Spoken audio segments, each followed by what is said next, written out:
ओम।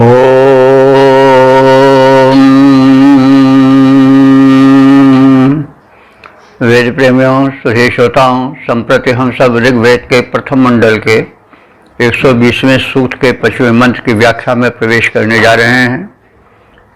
यह मंत्र उष्णेक नामक छंद में निबद्ध है।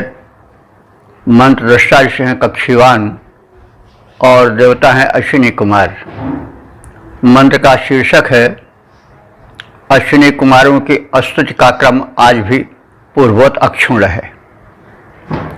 तो अब संबंधित मंत्र का प्रथम पाठ हो जाए। ओम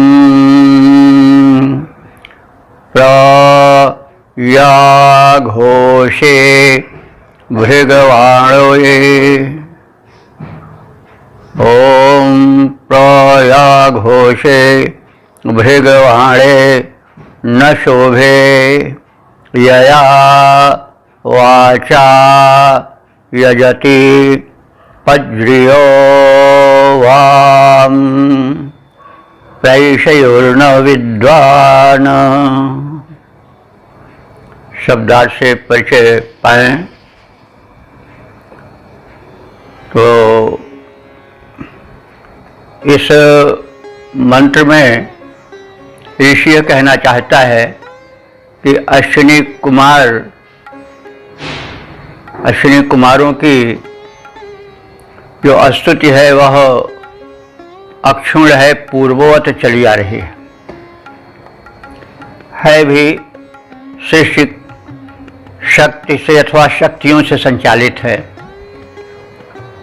तो स्वास्थ्य और शुभ की प्रदात्री जो शक्ति है वो अश्विनी कुमार में है।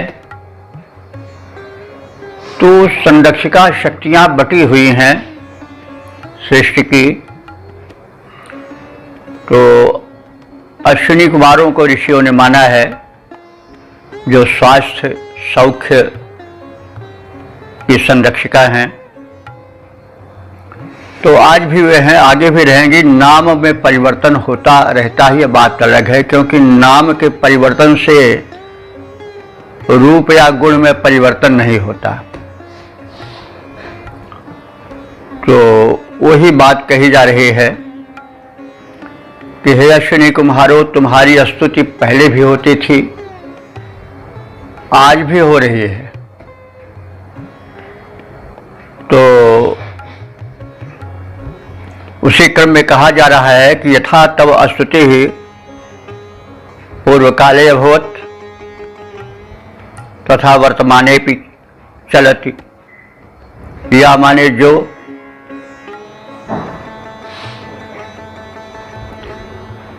तुम्हारी स्तुतियां, तुम दोनों की स्तुतियां घोषे। घोषा एक ऋग्वेद कालीन विदुषी ऋषिका थी। तो उसका पुत्र था सुहस्त। तो वही स्मरण दिला रहा है ऋषि कि जैसे ऋषिका घोषा का पुत्र सुहस्त तुम्हारी प्रार्थना दत्तचित्त होकर करता था, तथा भृगवाणे न, और भृगवाण यानी भृगु ऋषि के समान, न माने समान होता है। ये पहले भी निवेदन किया जा चुका है कि संख्या के बाद न आता है तो वह सकारात्मक अर्थ देता है, समान का अर्थ देता है। पूर्व रहता है तो नकारात्मक माने न का अर्थ देता है। तो यहाँ पर भगवाणे न का अर्थ हुआ कि भृगु ऋषि के समान, यानी जैसे तुम्हारी प्रार्थना दत्तचित्त होकर के मधुर स्वर में घोषा का पुत्र सुहस्त करता था और ऋषि भृगु करते थे, उन्हीं के समान। और ईशयुः विद्वान, ईश कहते हैं अन्न को, और ईशयुः माने अन्न के इच्छुक। तो जैसे अन्न के इच्छुक, धन धान्य के इच्छुक विद्वान पहले तुम्हारी स्तुति करते थे, वैसे आज भी तुम्हारी स्तुति होती है। तो विद्वान ईशयु अन्य के इच्छुक विद्वान जैसे पहले तुम्हें स्तुति से सुशोभित करते थे, सुशोभन स्तुतियों द्वारा तुम्हें मंडित करते थे, वैसे आज भी पज्रिय कहते हैं अंगिरस के कुलोत्पन्न ऋषि। जैसे अंगिरस गोत्र में उत्पन्न ऋषि तुम्हारी स्तुति करते थे, तो पज्रिय ना उन्हीं के समान मैं कक्षीवान ऋषि भी तुम्हारी स्तुति कर रहा हूं। तो यया वाचा, जिस स्तुति वाणी द्वारा, वाचा वाणी द्वारा, यया जिस स्तुति वाणी द्वारा तुम्हारी पूर्वकालिक स्तुतियां होती थीं, वाम यजति, तथा तुम्हारा पूजन होता था, भजन यजन होता था, उसी प्रकार से आज भी हो रहा है।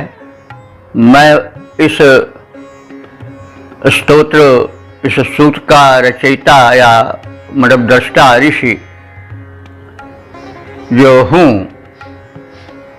कक्षीवान नाम का, वह भी उसी क्रम में तुम्हारी स्तुति मधुर वाणी में कर रहा हूँ।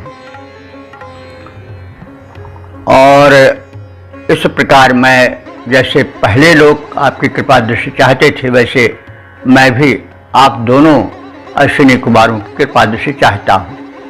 यह आशय हुआ।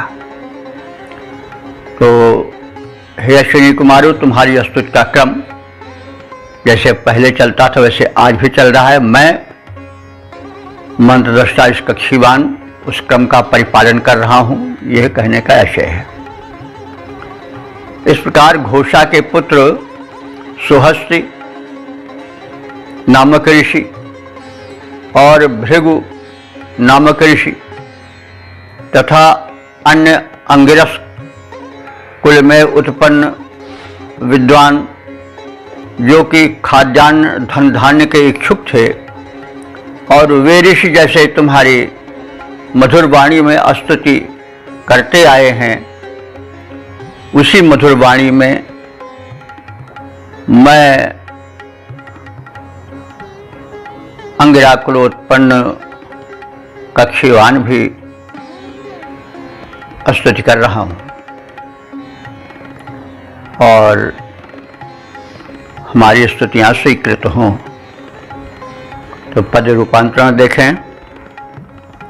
पूर्व काल के ऋषियों की थी जैसी मधुरिम वाणी, पूर्व काल के ऋषियों की थी जैसी मधुरिम वाणी,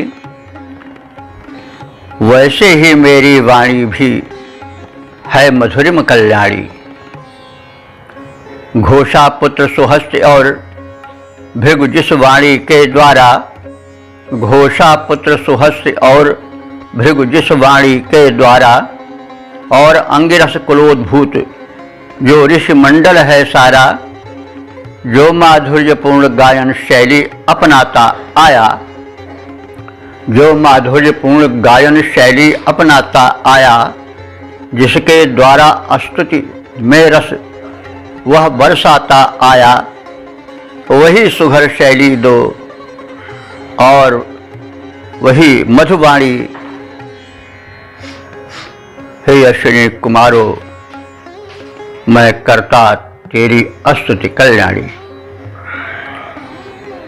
ओम वेद प्रेमियों, सुधी श्रोताओं, संप्रति हम सब ऋग्वेद के प्रथम मंडल के 120वें सूक्त के 6ठे मंत्र की व्याख्या में प्रवेश करने जा रहे हैं। यह मंत्र उश्लिक नामक छंद में निबद्ध है। मंत्र दृष्टा ऋषि हैं कक्षीवान और देवता हैं अश्विनी कुमार। शीर्षक है दृष्टिहीनों को दृष्टि देने वाले अश्विनी कुमार। अब संबंधित मंत्र का प्रथम पाठ हो जाए।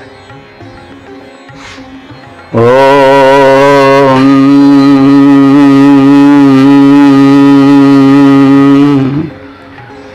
श्रुतं गायत्रं तकवानस्याहं सिद्धि हृदयभाषिणा वाम आक्षी शुभस्पति दन। शब्दार्थ भावार्थ आज से परिचय पाएं। हे अश्विनी कुमारो, तुम दोनों शुभस्पति, शुभ के स्वामी हो, अर्थात शुभ तुम्हारे नियंत्रण में है। तुम जिसे चाहो उसे शुभ प्रदान करते हो। तकवानस्य गायत्रम श्रुतम, तकवान कहते हैं जो दृष्टि पाने के इच्छुक हों, जिनकी दृष्टि लुप्त हो गई है वे दृष्टि शक्ति पावें। और दृष्टि होती ही ज्ञान की भी दृष्टि, ज्ञान की दृष्टि जिसके स्वाप्त हो गई है वो तो फिर कुएं में गिरा ही है। तो दृष्टियां दोनों महत्वपूर्ण हैं।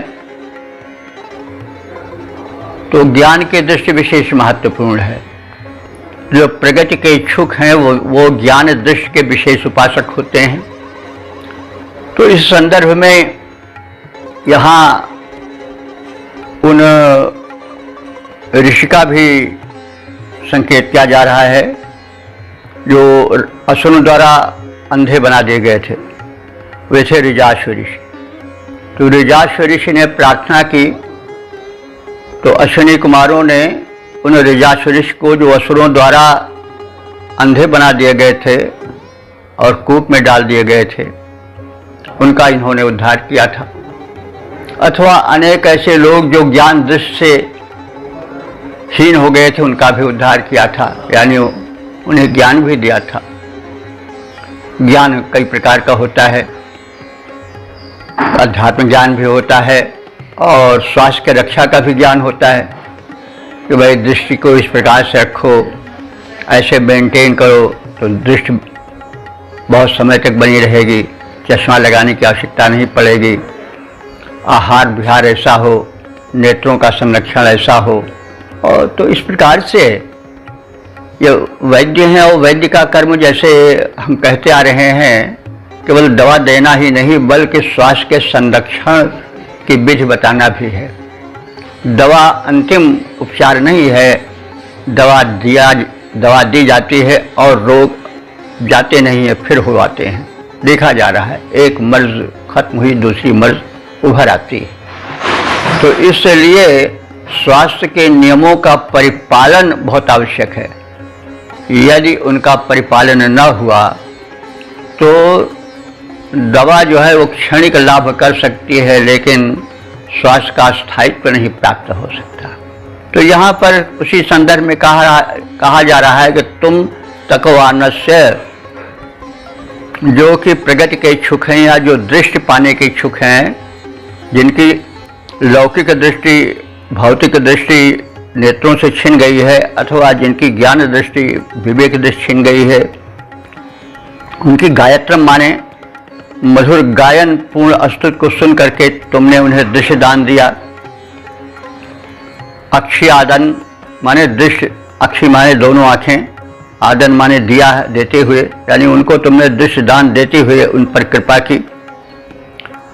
उसी संदर्भ में अहम मैं भी वाम चित ही, तुम दोनों से ही, वाम माने तुम दोनों, चित ही माने से ही, तुम दोनों से ही, रिरेभ माने प्रशंसा पूर्ण स्तुति कर रहा हूँ कि हमें भी दृष्टि प्रदान करो। हमें यदि हम कभी दृष्टिहीन हो जाएं भौतिक दृष्टि से, नेत्रों के दृष्टि से, तो भी हमारी सहायता करो। अगर हमें अज्ञता सताए और हमारी ज्ञान दृष्टि क्षीण हो जाए तो उसमें भी आप हमारी सहायता करो। तो हे शिव कर्मों के स्वामी अथवा रक्षक अश्विनी कुमारों, प्रगति की इच्छा रखने वाले, अपने दृष्टि की सुरक्षा की इच्छा रखने वाले जो ऋषि हैं उनकी आप रक्षा करते आए हो। और इस संदर्भ में तुमने ऋजाश्व ऋषि की रक्षा भी की थी और उसी क्रम में हम भी प्रार्थना करते हैं कि तुम हमें भी दृष्टि देते रहो, ज्ञान की दृष्टि, और हमारी जो लौकिक दृष्टि है वो भी क्षीण न होने पावे। तुम दोनों दृष्टिहीनों को दृष्टि देते हो। तुम्हारी इस सामर्थ्य और कृपा को ग्रहण करता हुआ मैं ऋषि तुम दोनों का गुणगान करता रहता हूँ। मुझे भी शक्ति संपन्न करो और दिव्य दृष्टि दो तथा लौकिक दृष्टि हमारी, भौतिक दृष्टि हमारी, नेत्रों की ज्योति हमारी सुरक्षित बनी रहे। तो इसका पद रूपांतरण भी सुने। हे शुभ के प्रतिपालक अश्विनी कुमारो, शुभकांक्षी मैं मेरी विनती स्वीकारो। जिसके जीवन का लक्ष्य प्रगति करना है, शुभ कर्मों से अपनी झोली भरना है, उस ऋषि को तुम स्तोत्र सुने मन भाए। उस ऋषि के तुम स्तोत्र सुने मन भाए। तुम दृष्टिहीन को दृष्टि दान दे आए। परिपूर्ण मनोरथ मेरा कर दो स्वामी। मैं तेरा गुण गायक, तेरा अनुगामी। तुम अपनी शक्ति और अपने प्रति मेरी भक्ति विचारो। हे शुभ के प्रतिपालक अश्विनी कुमारो, शुभकांक्षी मैं मेरी विनती स्वीकारो। ओम। वेद प्रेमियों, शुद्धि श्रोताओं, संप्रति हम सब ऋग्वेद के प्रथम मंडल के 120वें सूक्त के 7वें मंत्र की व्याख्या में प्रवेश करने जा रहे हैं। यह मंत्र बृहति नामक छंद में निबद्ध है। मंत्र दृष्टा ऋषि हैं, कक्षीवान देवताएं हैं, अश्विनी कुमार। शीर्षक है समर्थ अश्विनी कुमारों से संरक्षण की प्रार्थना। और संबंधित मंत्र का प्रथम पाठ हो जाए। ओम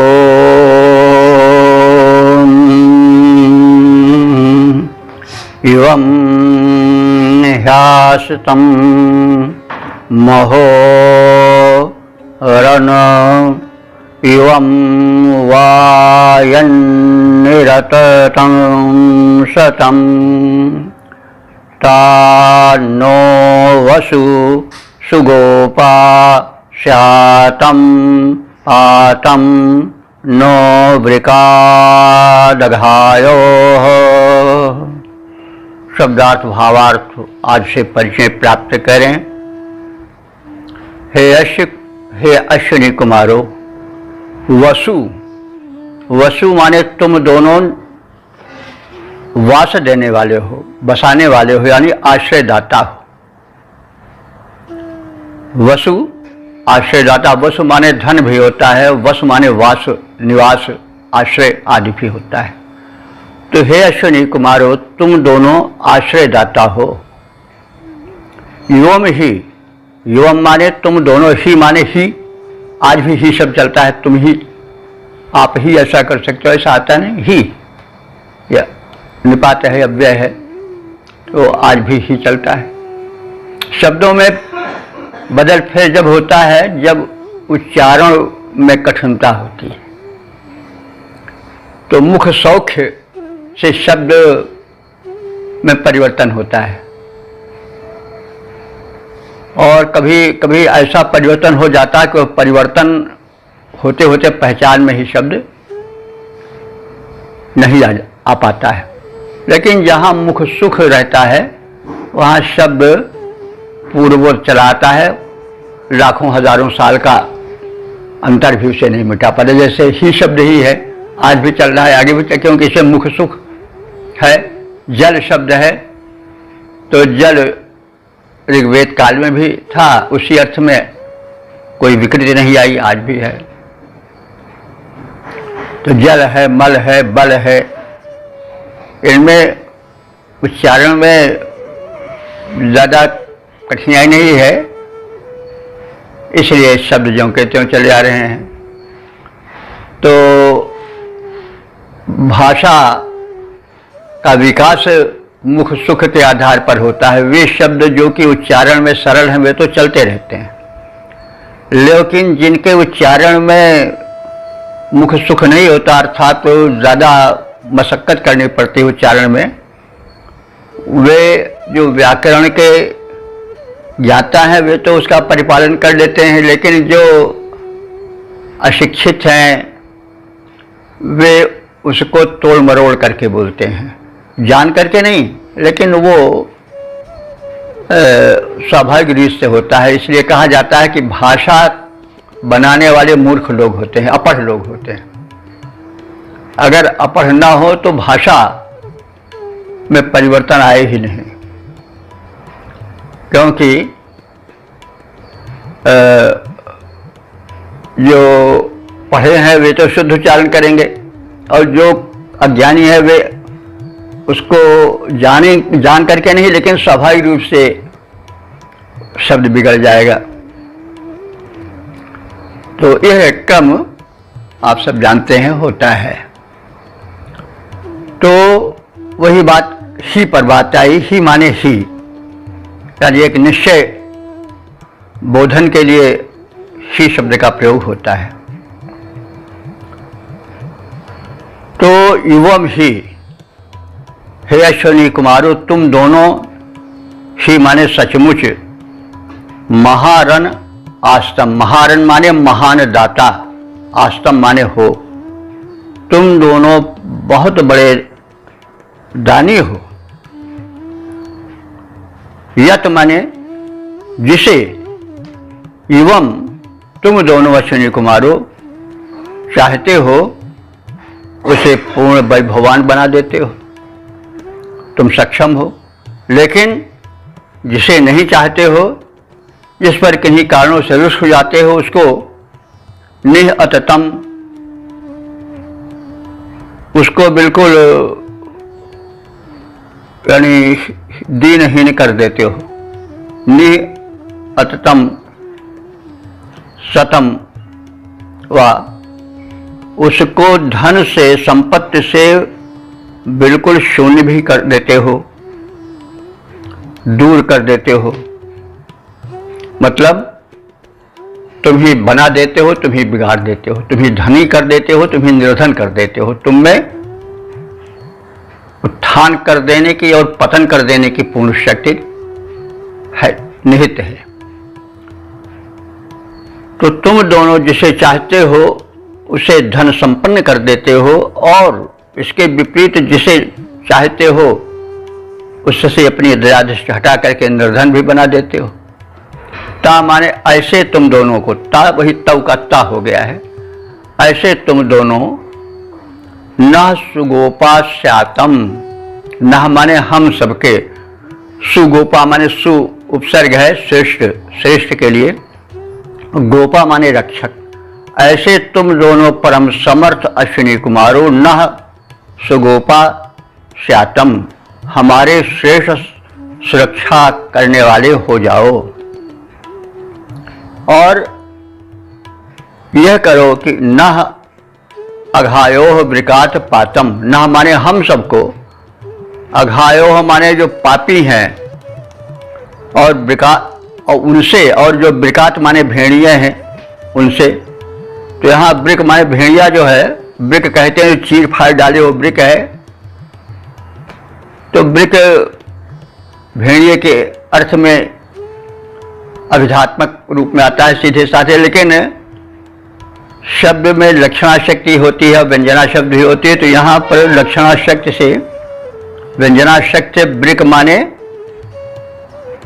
मतलब घात लगाकर हमला करने वाले, घाती, लोभी, हिंसक जनों से तात्पर्य है।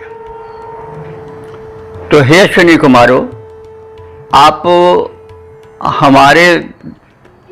हमारी उपलब्धियों के संरक्षक तो बने ही रहो, साथ ही साथ न माने हम सब उपासकों को अघायोह वृकात पातम, ऐसे पापियों से जो कि भेड़िए की तरह घात लगाकर चीर फाड़ डालते हैं, उनसे पातम माने हमारी रक्षा करो। पा धातु रक्षण के अर्थ में यहाँ प्रयोग है। पा माने पाने, रक्षण दोनों होता है।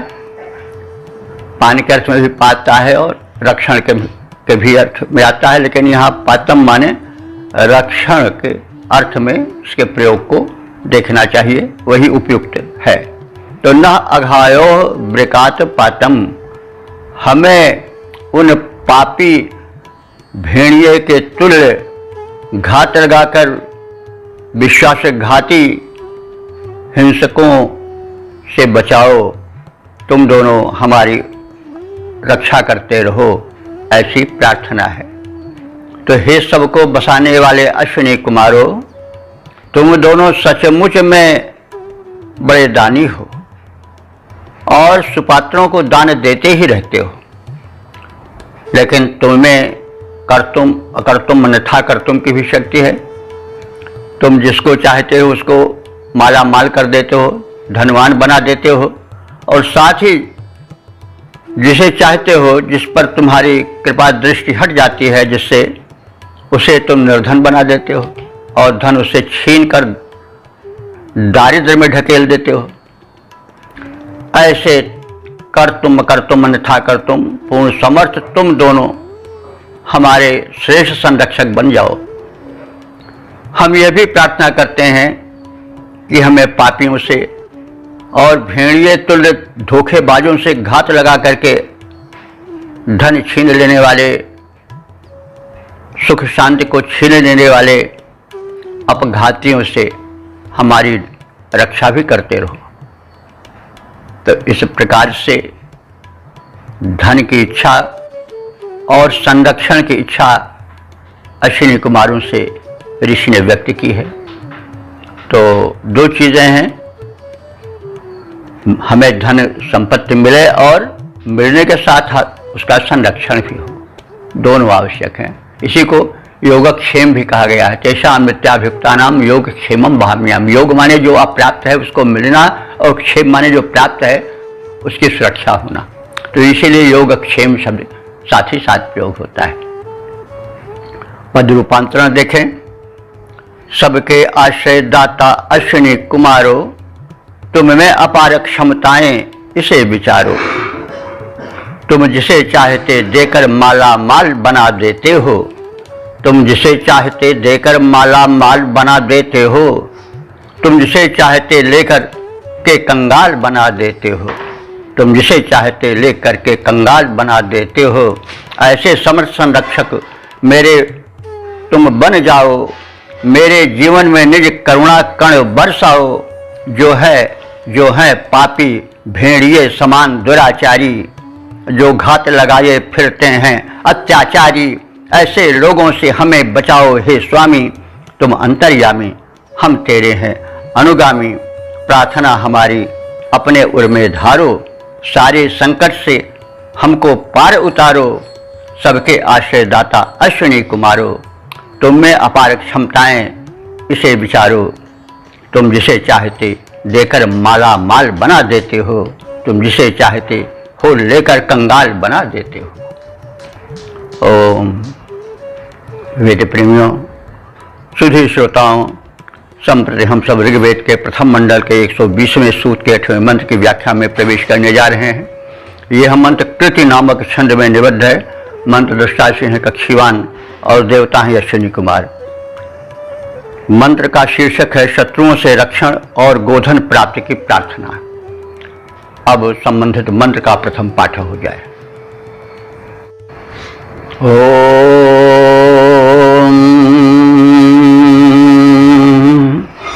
मा कस्मै धातमभ्य मित्रे नो मा कुत्रा नो गृहेभ्यो धेनवो गुह स्तनाभुजो अशिश्वीः। शब्दार्थ आदि से परिचय प्राप्त करें। बहु अश्विनी, हे अश्विनी कुमारो देव, कस्मै अमित्रेण, कस्मै माने किसी भी, अमित्रेण माने शत्रु के द्वारा, मित्र जो दोस्त है, हितैषी वो मित्र है, और अवसर जाने से अमित्र हो गया, माने शत्रु हो गया। तो कसमय अमित्रेण, किसी भी शत्रु के द्वारा अभिनहमाधातम, किसी भी शत्रु से या शत्रु के अभिमाने सम्मुख, अभिमुख, न माने हमको, मां माने मत, धातम माने रखो, स्थापित करो, यानी मुझे शत्रुओं के सामने मत रखो। यानी किसी भी शत्रु के सामने, शत्रु जैसे हमने बताया है तरह तरह के शत्रु हैं, अपने भी पराये भी, रोग भी, शोक भी, जो अपने को कष्ट पहुंचाए वे सब शत्रु हैं। तो इनकी बड़ी प्रबलता है, केवल अपने आसपास के विरोधी ही शत्रु नहीं है, जो अपने अंतःकरण में बैठे हुए काम, क्रोध, लोभ, मोह, मद, मात्सर्य और तमाम लोग जो मीठा बोलने वाले हैं, यह मत समझो कि वे मित्र ही हैं, वे ठग भी हो सकते हैं। मिठाई खिला करके ठग लोग, प्रेम दिखा करके, नज़दीकी दिखा करके ठगते हैं। तो जो जितने नज़दीक हो उतने ठगने वाला है। यह मत समझो कि हमारे नज़दीक है, हमारे पास का है तो हमें नहीं ठगेगा। ठगों की कमी नहीं है, शत्रुओं की कमी नहीं है, भीतर बाहर सब भरे हुए हैं शत्रु। तो सबसे पहले भैया हम शत्रुओं से रहित हों, चाहे वो रोग के शत्रु हों, चाहे शोक के हों, चाहे दुर्वासनाओं के हो, चाहे अपने हों, चाहे पराये हों। जो कष्ट दे, जो अनिष्ट करे, वे सब शत्रु ही हैं। शत्रु को हमें व्यापक रूप में लेना चाहिए, केवल जिनसे मुकदमेबाजी हो रही है उन्हीं को शत्रु नहीं मानना चाहिए। तो यहाँ पर ऋषि प्रार्थना कर रहा है कि हे अश्विनी कुमारों, हम किसी भी शत्रु के सामने न रहें, आप उनके सामने हमें मत स्थापित करो, यानी उनके सामने, उनके सम्मुख हमें मत ले जाओ, उनसे हम दूर रहें, आप हमें उनसे दूर रखो, ऐसी प्रार्थना है। न माने हमारी, और दूसरी प्रार्थना हमारी क्या है कि अस्तना भुजा धेनवा। अस्तन माने जानते हैं, गो का स्तन, थन, उनसे हमें भुज माने, भुजा माने भोजन मिलता है, हम उसके अस्तन भुज हैं, मतलब उनके स्तन से निकलने वाला एक दुग्ध से हमारा भोजन चलता है। ऐसी धेनवा गायें। तो गायों का महत्व ऋग्वैदिक काल में बहुत था, क्योंकि वो समय ऐसा था कि जब गाय सबसे बड़ा धन हुआ करती थी, गाय से उनके गव्य द्वारा यज्ञ होता था, शुभ कर्म होता था, उनके दुग्ध, दही, मक्खन, घृत आदि से भूख मिटती थी, और उनके द्वारा स्वास्थ्य बना रहता था। तो गायें आज भी बड़ी महत्व की हैं, लेकिन उस युग में तो उनका बड़ा ही महत्व था। गोधन सबसे बड़ा धन था, इसीलिए गोधन, गजधन, बाजधन, पहले गोधन आता था। तो अस्तन भुजा धेनवा, धेनवा माने गायें, वे गायें जिनके के स्तन से निकलने वाले दुग्ध आदि के द्वारा हमारा भोजन चलता है, हमारा जीवन चलता है। ऐसी गायें जिनसे हमारा भरण पोषण होता है, वे अशिशिवीह, वे अशिशिवी, शिशु कहते हैं बच्चे को। अशिशिवी माने बच्चों से हीन ना हो, शिशुओं से हीन ना हो, यानी बछड़ों से वियुक्त ना हो, यानी वे हमेशा बछड़ों से युक्त रहें, यानी वे हमेशा प्रसव करती रहें, जन्म देती रहें, बछड़े उत्पन्न होते रहें, और वे न कभी बछड़ों से युक्त हों, यानी सदैव ब्याई रहें, दुग्ध दाने देती रहें। और गृहेभ्यः माँ कुत्र गुह, वे हमारे घर से, गृहेभ्यः माने घरों से, माँ माने मत, कुत्र माने कहीं, गुह माने गमन करें। तो माँ गृहे भया कुत्र गुह, मेरे घर से वे मत कहीं गमन करें, यानी हमारे घर से कहीं निकल कर बिछुड़ न हमसे जाएं, गायब न हो जाएं, लुप्त न हो जाएं, क्योंकि हम लोगों के आहार के मुख्य आधार उनके स्तन से निकलने वाला दुग्ध है। तो यहाँ पर दो प्रार्थनाएं की गई हैं मुख्य रूप से कि हम शत्रुओं से घिरे न रहें, दोनों अश्विनी कुमार हमें शत्रुओं से दूर रखें, उनके मध्य में हमें न रखें, और हमारी गायें दुग्धवती बनी रहें और हमारे घर से बाहर जाकर हमसे दूर न हो जाएं।